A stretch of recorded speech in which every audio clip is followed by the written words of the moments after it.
Hey, what's up, guys? Max here, and it looks like we are getting huge updates here.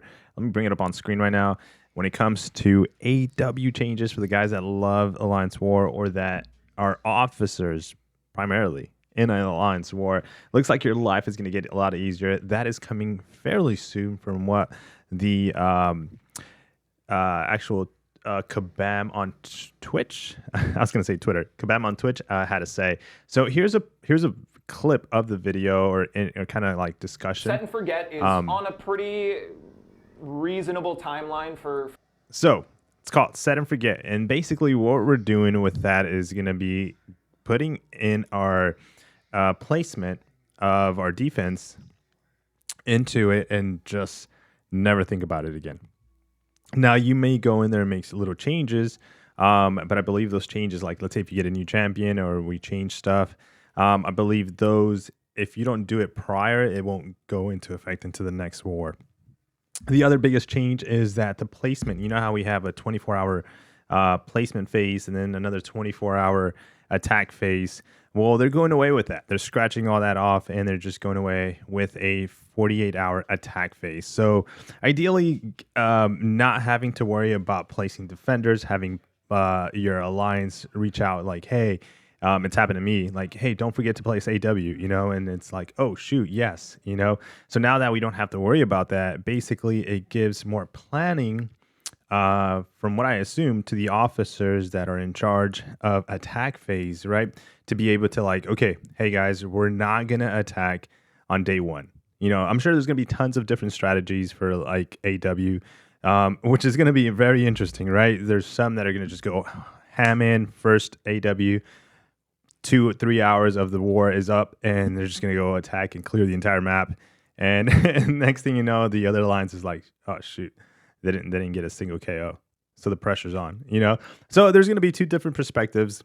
One of it's probably going to be sit back, be patient. Let's see what they attack with. Let's see if they give out a KO. I'm assuming there's so many other strategies and ideas. I'm not even part of AW, and I can already kind of see the directions that it may be going to. So very interesting for a lot of the AW guys, as it's going to be a 48-hour attack phase, and that seems to be coming in incredibly fast. So I wouldn't be surprised if it's not within the next couple of weeks that goes live. But there is AQ changes.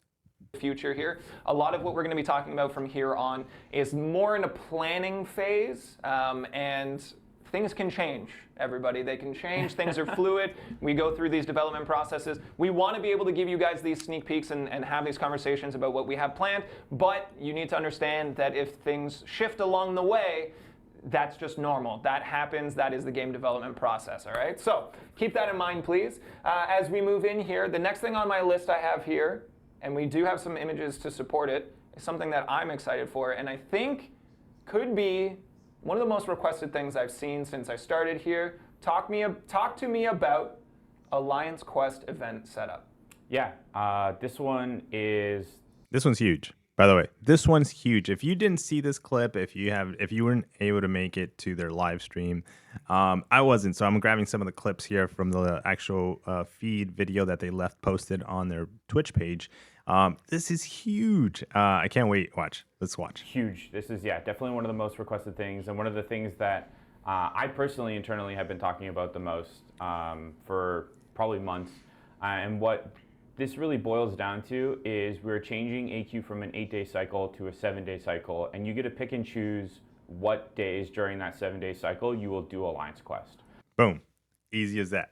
All right. So 8 days, shortened down to a week, which is 7 days. And then within those 7 days, it's going to be a 5-day AQ week.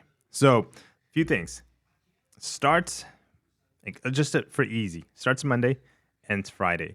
For the people that I've always talked about, like, I can't join a high competitive alliance because of the scheduling, because I can't, my work schedule doesn't allow me to do this or that.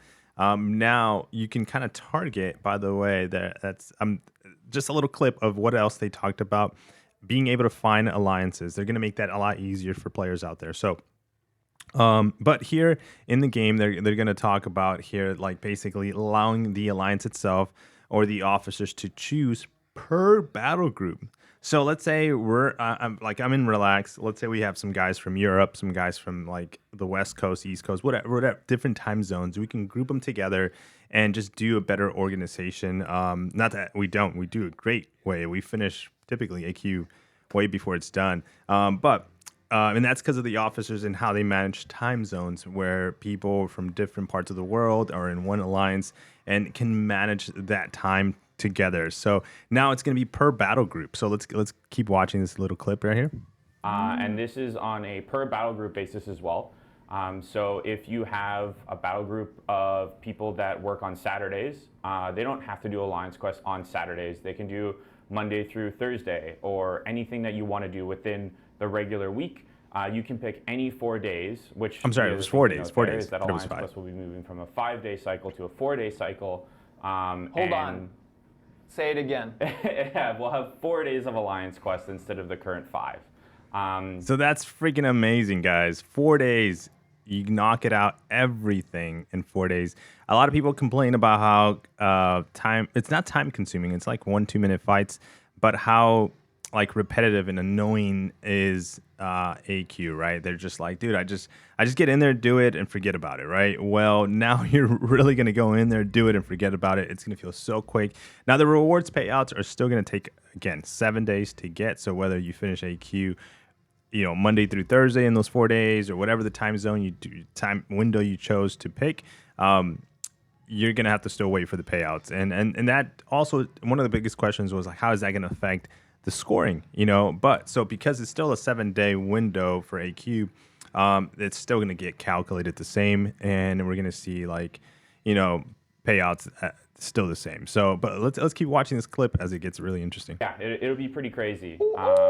Yeah, as you can see on the mock-up here, we have each battle group listed. You can see the top one has 1 out of 4, the second one has 4 out of 4. That means that all 4 of their days are all planned out for what they're going to be doing the Alliance Quest. So let's just say day 1 is Monday. So they have Monday, Tuesday, no Wednesday, Thursday, Friday. And that is freaking awesome. Not only do you not have to put them together, it might make things a little bit more confusing, but if you're in the same battle group and you're used to that schedule, you're going to follow through, and you're going to be able to do Monday, Tuesday, skip a Wednesday, Thursday, Friday. That's freaking sick, man. I think this is a really nice quality of life update to AQ. Can't wait to see some rewards coming in our way, but this is really nice. Hopefully everything goes well in the testing phase and it launches and it goes smooth, as AQ is kind of smooth right now at the moment. There's not been any issues with the starting of AQ, but let's keep watching. They got the weekend off. Every battle group can do whatever they want with it. Difficulty will be scaling the same way as it currently does, just a little bit more aggressively. We don't want day 4 to be easier than the current day 5 by that much. So that difficulty will ramp a little bit more with the 4 days instead of the 5. But I think the freedom to be able to choose what days of the week you want to do Alliance Quest is probably worth it. Yeah, I think... So most likely we're looking at a little bit more difficult day 4, day 3, but not bad. Not bad at all. So can't wait. I think, like I said, that's probably one of the most requested things, and I think giving people that choice and flexibility is going to be a game changer. I think that people are going to have so many different combinations for their team and just relieve a lot of that stress and weight off the shoulders for both players, knowing they have to be in and out of the game mode so frequently, and for the officers in the planning phases, right? Yeah, huge feature. Definitely one of the most requested ones we've had for a long time, and one that we've been cooking up for a long time as well. Good, yeah. See, we listen. We hear you guys. We listen. All right, so the one thing too that does, by the way, if you didn't think about it, it frees up your champs. So it looks like they didn't talk about like locking in your champions inside, but it also, the less time you're in AQ, the more time you have free to use your champions that you use the most in other quests, side quests, whatever you're going to be doing, event quests, champions that typically you wouldn't be able to use, right? So there's a lot of changes. There's a lot of stuff coming into the game. I'm very excited. Wanting to watch more of this video, but of course this is just a small clip of it. I think some of the most important things to take from this was about an hour stream. But guys, let me know in the comments, what do you think? Are you excited for if you're part of an alliance, if you're not in an alliance at the moment, are you interested in joining an alliance now that the scheduling kind of freed up?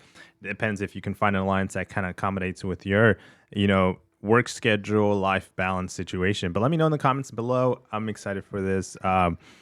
Very interesting to see, and take care. Peace.